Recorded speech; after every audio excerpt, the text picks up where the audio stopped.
ہمیں تم بھول جاؤ گے، ہمیں معلوم ہے، لیکن پلٹ کر جب بھی آؤ گے محبت منتظر ہوگی۔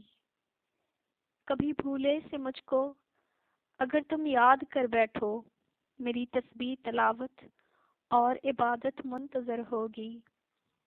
فلک کے پار جا اترو، سمندر پر جا ٹھہرو، کسی کے دشت چاہت کی امامت منتظر ہوگی۔ میری آرزو جو ہے تمہاری دسترس میں ہے، ملو تم نہ ملو لیکن محبت منتظر ہوگی۔ اس کا سر شدید درد سے بھاری تھا۔ کنپٹیوں کو ہاتھ سے دباتے خادم کو گاڑی کی چابی دیتا اندر چلا آیا۔ ارادہ سیدھا کمرے میں جانے کا تھا۔ لاؤنج میں دادی کے ساتھ ساتھ عروشہ اور ساجدہ بھی موجود تھیں۔ وہ سلام کرتا سیڑھیوں کی طرف بڑھ گیا۔ بہت جلدی آ گئے سبحان صاحب، کھانا نہیں کھلایا انہوں نے؟ وہ طنزیہ مسکراہٹ لیے پوچھ رہی تھی۔ سبحان نے کوفت سے اس کا انداز دیکھا اور سر جھٹک کر بغیر رکے آگے بڑھ گیا۔ میں تم سے مخاطب ہوں سبحان، تم نظر انداز نہیں کر سکتے، وہ تنفر سے پھنکار کر کہتی اس کے سامنے آئی اور بازو کی آستین تھام کر روک گئی۔ آروشہ، دادی کی تنبیہی پکار پر وہ ٹس سے مس نہ ہوئی۔ آپ خاموش رہیں دادی، یہ ہمارا معاملہ ہے۔ وہ بے حد بدتمیزی سے مخاطب تھی۔ سب کو جھٹکا لگا تھا۔ تبھی سبحان کا رد عمل شدید تھا۔ جھٹکے سے اپنی آستین چھڑاتے وہ اس پر الٹ پڑا۔ تمہارا معاملہ حویلی تک ہے عروشہ صاحبہ، سلیمان ماموں کے گھر تک پہنچنے کی ضرورت کیوں کی تم نے؟ کس نے حق دیا تمہیں کہ تم دوسروں کو ذلیل کرتی پھرو؟ بولو۔ وہ اتنی زور سے دھاڑا تھا کہ دادی کے ساتھ ساتھ ساجدہ بی بی بھی دہل کر اٹھیں۔ عروشہ کو کوئی فرق نہ پڑا۔ وہ تمسخرانہ نظروں سے اسے گھور رہی تھی۔ کیا غلط کہا میں نے؟ کیا تم وہاں بھاگ بھاگ کر صرف اس کے لیے نہیں جاتے کہ بغیر کسی روک ٹوک کے اس غریب جاہل لڑکی کے ساتھ گلچھڑے اڑا سکو، رنگلریاں منانے؟ چٹاخ! اس کی زہر گلتی زبان کو بریک سبحان کے اٹھے ہاتھ نے لگایا تھا۔ وہ مارے حیرت کے گنگ ہو گئی۔ گال سے اٹھتی جلن کا احساس اتنا جان لیوا نہ تھا جتنا خود پر اٹھے اس کے ہاتھ نے بھونچال پیدا کیا تھا۔ اندر داخل ہوتے ابراہیم صاحب کے ساتھ ساتھ عثمان حسن نے بھی یہ منظر اپنی آنکھوں سے دیکھا تھا۔ وہ برق رفتاری سے بھاگ کر ابراہیم صاحب کے گلے لگ گئی۔ ابراہیم حسن کا چہرہ خون چھلکانے لگا تھا۔ وہ بجلی کی تیزی سے آگے بڑھے اور ایک سناٹے دار تھپڑ سبحان کے گال پر جڑ دیا۔ اما بیگم تڑپ کر آگے آئیں۔ عثمان صاحب نے بھی ابراہیم کو کھینچ کر پیچھے کیا جو غصے میں پاگل ہو رہے تھے۔ تمہاری ہمت بھی کیسے ہوئی، نیچ گھٹیا ملازم کے اولاد، جی تو چاہ رہا تمہارا یہ ہاتھ توڑ دوں، احسان فراموش بدذات۔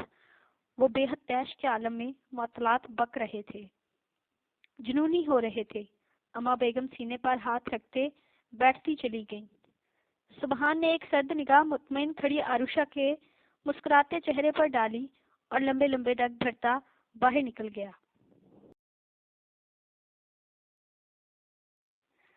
اما بیگم کا بی پی شوٹ کر گیا تھا۔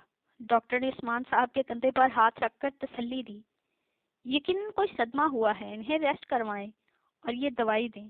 پریشانی سے جتنا ہو سکے دور رکھیں۔ وہ نسخہ لکھ کر عثمان صاحب کو پکڑاتے چل دیے اور اندر داخل ہوتے ہوئے تو وہ بستر پر پڑی تھی۔ ساجدہ بھی ہاتھ تھامے بیٹھی تھی۔ امی بیگم، دیکھیں ہم سب کو پریشان کر دیا آپ نے، وہ ہلکے پھلکے سے کہتے پاس بیٹھ گئے۔ سبحان نہیں آیا نا؟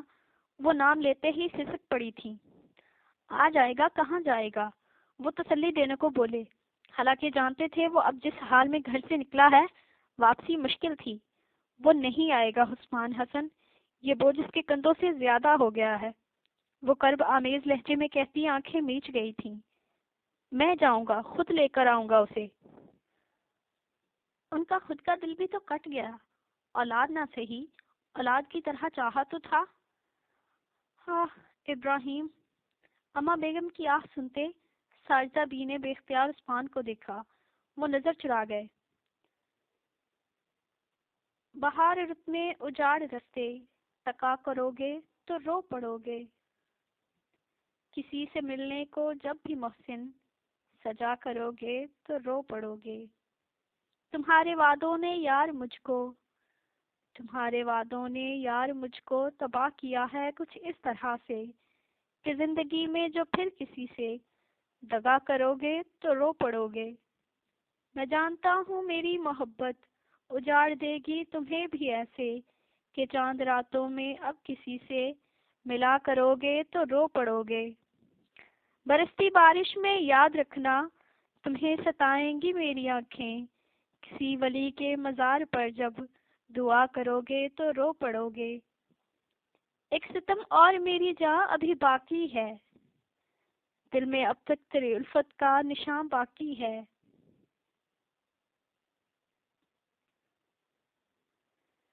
جرم توہین محبت کی سزا دے مجھ کو، کچھ تو محروم الفت کا صلہ دے مجھ کو۔ جسم سے روح کا رشتہ نہیں ٹوٹا ہے ابھی، ہاتھ صبر کا دامن نہیں چھوٹا ہے ابھی، ابھی جلتے ہوئے خوابوں کا دھواں باقی ہے۔ ایک ستم اور میری جاں ابھی باقی ہے، دل میں اب تک تیری الفت کا نشاں باقی ہے۔ اپنی نفرت سے میرے پیار کا دامن بھر دے، دل گستاخ کو محروم محبت کر دے۔ دیکھ ٹوٹا نہیں چاہت کا حسیں تاج محل، آ کے بکھرے نہیں مہکی ہوئی یادوں کے کنول۔ ابھی تقدیر کے گلشن میں خزاں باقی ہے، ایک ستم اور میری جاں ابھی باقی ہے، دل میں اب تک تیری الفت کا نشاں باقی ہے۔ سچ بتاؤ رات کے اس پہر یہاں کیوں آئے ہو، کیا ہوا ہے؟ ہمدان اس کے چہرے کو بغور دیکھتا پوچھ رہا تھا۔ یہ پہلی بار تھا کہ سبحان بغیر اطلاع دیے رات کے پہر اس کے گھر آیا تھا۔ آنکھیں سرخ جبکہ چہرہ پریشان حال تھا۔ میں سونا چاہتا ہوں، وہ صاف ٹال رہا تھا۔ سبحان! ہمدان اس کے برابر بیٹھ گیا، کندھے پر ہاتھ رکھتے اپناپن کا احساس دلا رہا تھا جس کی اسے اس وقت شدید ضرورت تھی۔ گھر میں کسی سے بات ہوئی ہے کیا؟ وہ اتنی اپنائیت سے پوچھ رہا تھا کہ اس کے خود پر لگائے گئے ضبط کے پہرے ٹوٹ گئے۔ آروشا! وہ بے اختیار کہہ گیا، آنکھیں بند کرتے سر بیڈ گراؤنڈ سے ٹکا دیا۔ اب اس نے کیا کیا؟ ہمدان کے ماتھے پر بل آئے۔ آج سلیمان ماموں کی طرف آئی تھی، وہ آہستہ آہستہ سب کہتا گیا۔ سارا معاملہ سنتا ہمدان لب بھیج گیا۔ یہاں بھی آئی تھی، ہمدان کے کہنے پر اس نے پٹ سے آنکھیں وا کی۔ کب؟ دوپہر میں۔ کیا کہہ رہی تھی؟ وہ بے قراری سے پوچھ رہا تھا۔ پرپوزل لائی تھی، اس نے بم پھوڑا تھا۔ آروشا! سبحان کو گویا یقین نہ آیا۔ کتنی دیر وہ بے یقینی سے ہمدان کی شکل دیکھتا رہا، پھر سر جھٹک کر استحصائیہ ہنس دیا۔ اس سے کچھ بھی توقع کی جا سکتی ہے۔ تم نے کیا کہا؟ وہی جو کہنا چاہیے تھا، وہ ناگواری سے کہہ رہا تھا۔ سبحان یہ جواب جانتا تھا، پھر بھی پوچھ لیا جانے کیوں۔ وہ ہار نہیں مانے گی، اس نے ہارنا نہیں سیکھا ہمدان۔ ایک بار آنسو آنکھوں میں بھر کر ابراہیم حسن کو دیکھ لے گی تو وہ تمہیں اس کا بنانے کے لیے زمین آسمان ایک کر دیں گے۔ اب ایسا نہیں ہوگا۔ وہ ناگواری سے ماتھے پر بل ڈالے بولا تو سبحان خامخواہ اسے چھیڑ گیا۔ ویسے اس میں کوئی خاص برائی نہیں ہے۔ اچھا، یہ تم کہہ رہے ہو؟ ہمدان نے گھور کر دیکھتے جوس کا گلاس اسے پکڑایا تھا، جسے تھام کر وہ سیدھا ہو بیٹھا۔ کیا کرنے جا رہے ہو؟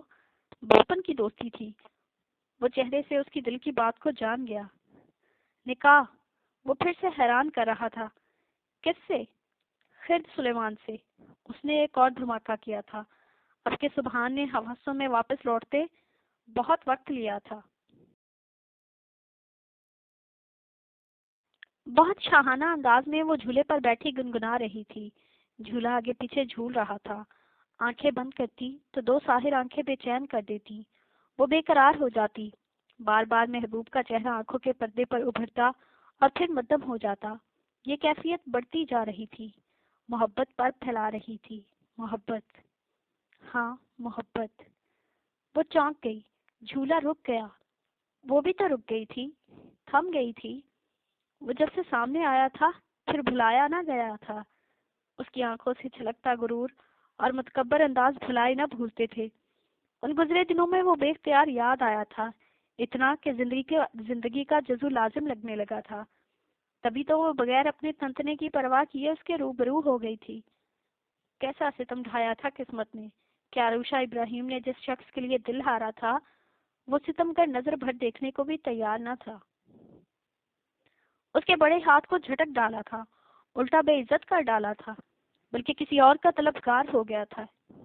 حیرت سے حیرت تھی، دکھ ہی دکھ تھا، وہ جتنا کڑتی کم تھا۔ وہ کسی اور سے محبت کیسے کر سکتا ہے؟ وہ اٹھ کر بے چینی سے ٹہلنے لگی۔ عروشہ ابراہیم پر فوقیت دینے کی ہمت بھی کیسے کی اس نے؟ یہ احساس کچوکے لگا رہا تھا، اندر ہی اندر جلا رہا تھا۔ ایسا نہیں ہوگا، مجھے اپنی ہار کسی طور قبول نہیں، میں تمہیں اپنا بنا کر رہوں گی حمدان حیدر۔ وہ فیصلہ کر کے اٹھی تھی اور باہر کی جانب بڑھ گئی۔ اسے جلد از جلد کچھ کرنا تھا۔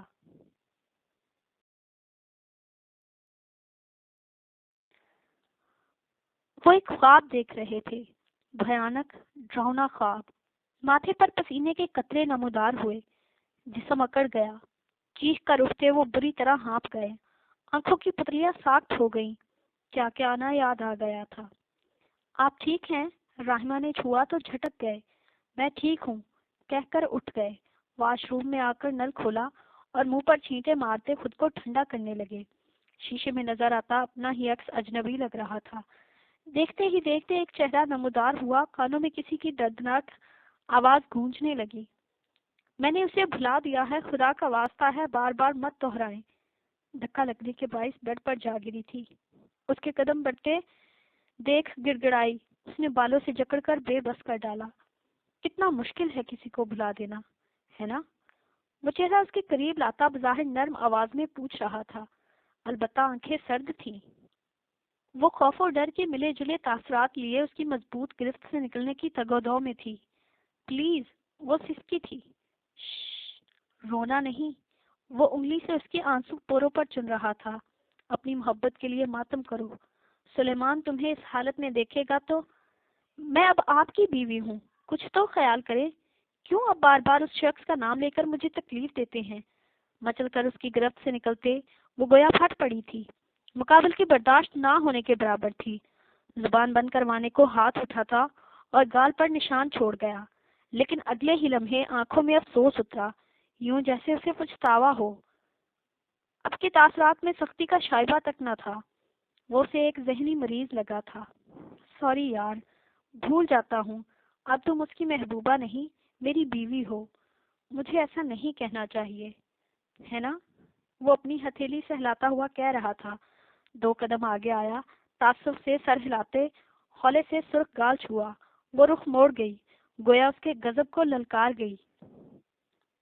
بال مٹھی میں جکڑتے اپنا چہرہ اس کے کان کے قریب کرتے وہ پھنکارا تھا، لیکن کیا میری بیوی کو یہ زیب دیتا ہے کہ وہ مجھ جیسے خوبرو شوہر کی باہوں میں ہوتے ہوئے ایک بدصورت آوارہ کماش انسان کی محبت میں آنسو بہائے؟ انداز سرگوشی آمیز تھا۔ اس کا دل سوکھے پتے کی مانند لرزنے لگا۔ وہ اس کے آنے والے وقت کی صفاکی سے ڈر رہی تھی۔ کیا اسے زیب دیتا ہے کہ وہ اپنے خیالوں میں شوہر کے بجائے کسی اور کا خیال لائے؟ جارحیت بڑھتی جا رہی تھی، آنکھوں میں خون اترتا اور ماتھے کی پھولتی رگیں وہ قہر برسا رہا تھا۔ مہروں کی جان پر بنائی، کچھ ہی دیر میں کمرہ اس کی چیخوں سے گونج رہا تھا۔ تب تو وہ بے حس ہو گیا تھا، اور اب یہی چیخیں اس کی زندگی عجیب۔ وہ کانوں پر ہاتھ رکھتے زمین پر بیٹھتے چلے گئے۔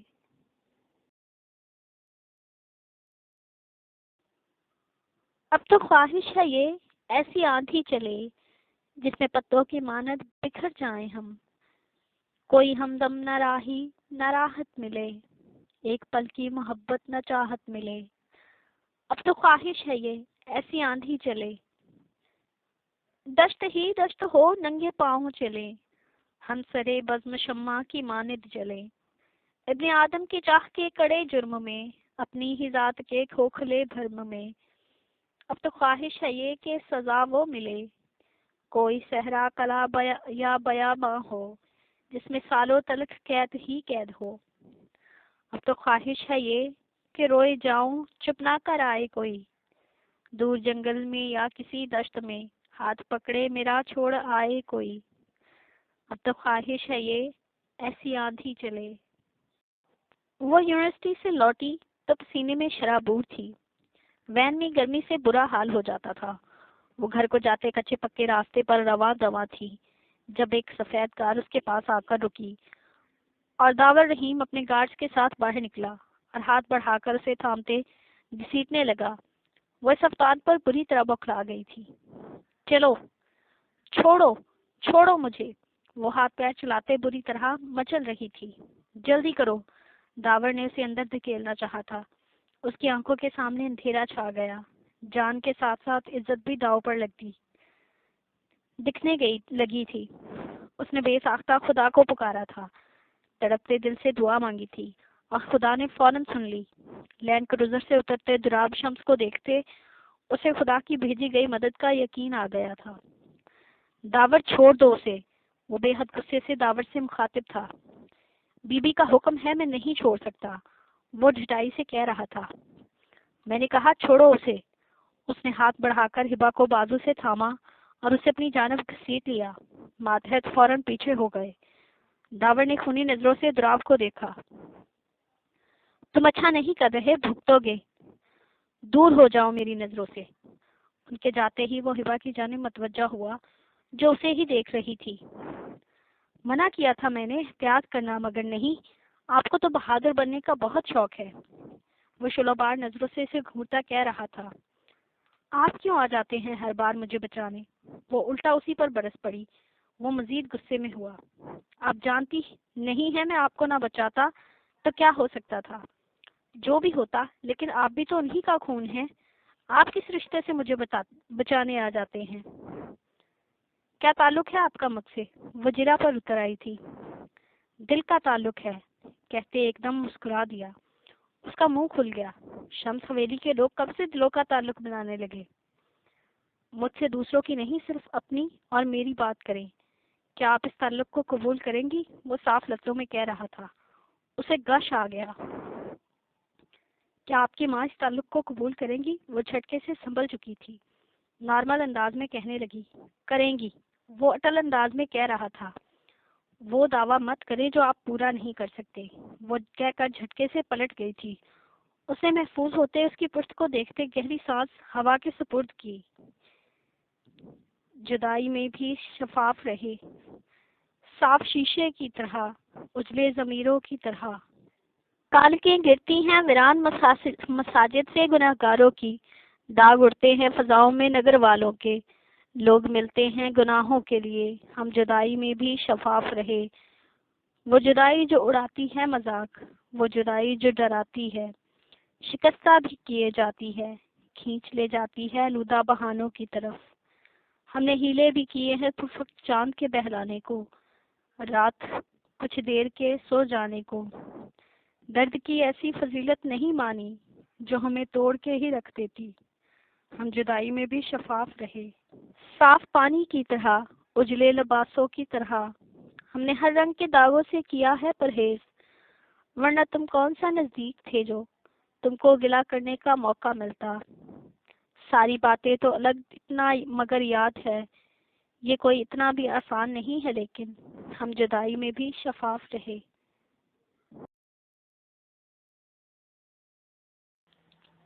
کون ہے وہ لڑکی؟ وہ آفس کا دروازہ کھولتی، ٹن فن کرتی اندر داخل ہوئی۔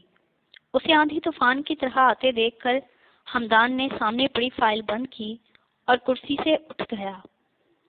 آپ یہاں بھی پہنچ گئیں؟ وہ تیوریاں چڑھائے پوچھ رہا تھا۔ میں ہر اس جگہ پہنچ سکتی ہوں جہاں تم پائے جاتے ہو، وہ غرور سے تنی گردن کے ساتھ کہہ رہی تھی۔ آپ کو میں صاف انکار کر چکا ہوں، آپ کے دماغ میں یہ چھوٹی سی بات گھس کیوں نہیں رہی؟ وہ اب بھی ضبط کا مظاہرہ کرتا مدھم لہجے میں بول رہا تھا۔ تم نے سوچ بھی کیسے لیا کہ عروشہ ابراہیم اتنی آسانی سے ہار مان کر بیٹھ جائے گی؟ میں جو ٹھان لوں کر کے دم لیتی ہوں۔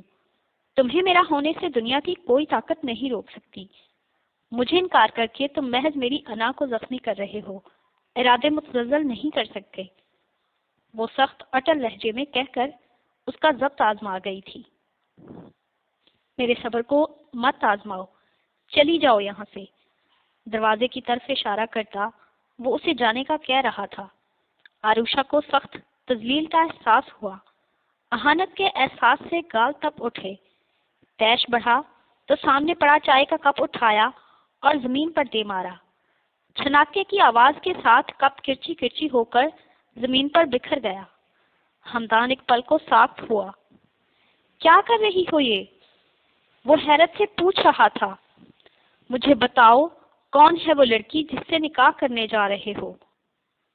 اب کے گلاس اٹھا کر بلند آواز میں پوچھ رہی تھی۔ کھلے دروازے سے جھانکتے پورے سٹاف کی نظریں ہمدان کو ڈسٹرب کر رہی تھی۔ کیا کرو گی جان کر؟ اس نے قدرے دھیما انداز اختیار کیا۔ اسے جان سے مار ڈالوں گی۔ وہ بے حد جنونی ہو رہی تھی۔ ہمدان گھوم کر اس کی طرف آیا۔ سننا چاہتی ہو تو سنو عروشہ ابراہیم، میری زندگی میں جو عورت آئے گی وہ صرف ایک ہے اور اس کا نام خرد سلیمان ہے، جو بہت جلد خرد ہمدان بننے والی ہے۔ اس نے دھماکہ کیا تھا جو اتنا شدید تھا گویا ذات کے پرخچے اڑ گئے تھے۔ اس کے ہاتھ میں موجود گلاس پر گرفت ڈھیلی پڑی اور وہ زمین بوس ہو گیا۔ وہ پھٹی پھٹی آنکھوں سے ہمدان حیدر کی شکل دیکھ رہی تھی جو اسے بے توقیر کر چکا تھا۔ ایسا وار کیا تھا کہ وہ بلبلا بھی نہ سکی تھی۔ اس پاگل پن سے میرا کوئی نقصان نہیں ہوگا۔ ہمت ہے تو اسے چھو کر دکھانا۔ میں تمہاری جان لینے میں لمحہ نہیں لگاؤں گا عروشہ ابراہیم۔ دفع ہو جاؤ اب یہاں سے، وہ تحقیر آمیز لہجے میں کہتا اسے جلتے کوئلوں پر دھکیل گیا۔ اسے اپنے وجود سے شعلے اٹھتے محسوس ہوئے۔ سانس لینے میں بھی دشواری کا سامنا ہونے لگا۔ آنکھیں پتھرا گئیں۔ وہ یک ساتھ سی ہمدان کے چہرے کو دیکھ رہی تھی۔ اسے ٹس سے مس نہ ہوتا دیکھ کر وہ آگے بڑھا، بازو سے تھامتا دروازے سے باہر دھکیل گیا۔ ٹھا کی آواز سے دروازہ منہ پر بند کرتا اپنے تنے نکوش کو ریلیکس کرنے کی کوشش کرنے لگا۔ پھر دامنے امید وہ پھولوں سے بھر گیا، جادو بھری نگاہ سے جادو سا کر گیا۔ بس دیکھتے ہی دیکھتے دنیا بدل گئی، کچھ سوچتے ہی سوچتے چہرہ اتر گیا۔ بے تاب بے قرار تھا پہلے ہی دل بہت، پھر آگ کا آنا اور بھی بے تاب کر گیا۔ ایک بے خودی کا نام محبت ہے دوستو، چاہت میں کس کو خبر ہے کیا کیا گزر گیا۔ کچھ بھی پتا نہیں ہے محبت میں اے دوست، کب رات صبح بن گئی کب دن گزر گیا۔ وہ پارک میں بینچ پر بیٹھی رونے کے شغل میں مصروف تھی۔ غصے میں گھر سے نکل کر یہاں چلی آئی تھی۔ شام گہری ہونے لگی تھی۔ اکا دکا لوگ ہی موجود تھے۔ وہ بے پرواسی بس اپنے دکھ پر ماتم کر رہی تھی۔ دکھ اتنا بڑا تھا، آنسو صاف کرتی سر اٹھایا تو جھٹکا لگا۔ وہ جانے کب اس کے ساتھ آ بیٹھا تھا، اسے خبر ہی نہ ہو سکی۔ کون ہو تم؟ یہاں کیوں بیٹھے ہو؟ اسے غصہ آیا جو لفظوں میں واضح تھا۔ آپ رو رہی تھی؟ وہ ہکلا گیا تھا۔ اسے کم از کم یہی لگا۔ تو آپ کیوں رو رہی تھی؟ وہ اب بھی ہکلا رہا تھا۔ اس نے نوٹ نہ کیا، وہ اس کا جائزہ لینے میں مصروف تھی۔ جو نظر کا چشمہ پہنے اس وقت جینز شرٹ میں ملبوس تھا۔ اچھی قامت کا آدمی تھا، نین نقش واجبی سے تھے، رنگت گندمی اور عمر لگ بھگ 27-28 سال تھی۔ شکل سے تو شریف دکھتا تھا لیکن بے حد نروس، الرٹ سا بالکل سیدھا بیٹھا تھا۔ جائزہ ختم ہوتے ہی اس نے گہری سانس بھری اور نظریں سامنے جما دی۔ بتایا نہیں؟ وہ پھر سے پوچھنے لگا۔ کیا بتاؤں؟ اسے یاد آیا تو پھر سے سوں سوں کرنے لگی۔ وہ جیب سے رومال نکالتا اس کے سامنے کر گیا۔ اس نے سخت نظروں سے پہلے رومال پھر اس موصوف کی شکل کو دیکھا۔ نیا لیا ہے، لے لو۔ عجیب شخص تھا۔ کچھ تذبذب کے بعد ہادیہ نے رومال تھام لیا۔ ماسٹرز کرنا چاہتی ہوں میں، وہ شروع ہو گئی تھی۔ اچھی بات ہے، وہ دو بدو بولا۔ ترکی جانا چاہتی ہوں۔ سو سو، گڈ، آپ ہی کی ڈیتھ ہو گئی۔ سو سو، سو سیڈ، کار ایکسیڈنٹ ہوا تھا۔ سو سو، اوہ، بھیا مان نہیں رہے۔ سو سو، وائی، میری شادی کرنا چاہتے ہیں۔ نائس۔ سو سو بھول کر وہ مصروف کو گھورنے لگی۔ وہ کچھ اور پیچھے کھسک گیا اور بینچ کے آخری کنارے پر ٹک گیا۔ It's bad. وہ بیان بدل گیا تھا۔ وہ پھر سے سیدھی ہو بیٹھی۔ سب پاگل سمجھتے ہیں مجھے۔ سو سو واو، میں خوبصورت نہیں نا، تبھی کوئی مجھ سے محبت نہیں کرتا۔ I understand. کیا سمجھے تم؟ وہ پوری طرح اس کی طرف گھوم گئی۔ یہی کہ آپ کو پیار چاہیے؟ وہ چشمہ انگلی سے ٹھیک کرتا کہہ رہا تھا۔ واٹ؟ وہ حیرت سے کھڑی ہوتی چیخ پڑی۔ دیکھیے میرے پاس پیار تو نہیں، پر میں آپ کا علاج کر سکتا ہوں۔ وہ بریف کیس سے چند کاغذ نکالتا اس کی جانب بڑھاتا بولے جا رہا تھا۔ وہ گم سی کھڑی تھی۔ کیسا علاج؟ پوچھ ہی ڈالا۔ آپ نے کہا نا سب آپ کو پاگل سمجھتے ہیں۔ میں سائیکائٹرسٹ ہوں۔ یہاں پاس ہی میرا کلینک ہے۔ آپ کو چیک اپ کے لیے ان فارم پر سائن کرنا ہوں گے، اور یہاں اپنی پاسپورٹ سائز تصویر بھی چسپاں کر دیں۔ کل 1 بجے آ جائیے گا۔ وہ اپنا چشمہ بار بار درست کرتا بغیر اس کے تاثرات دیکھے بات پوری کرتے اٹھا اور اسی سیدھے انداز میں چلتے چلتے پارک سے نکل گیا۔ وہ فارم ہاتھ میں لیے بت بنی اسے جاتا دیکھتی رہی۔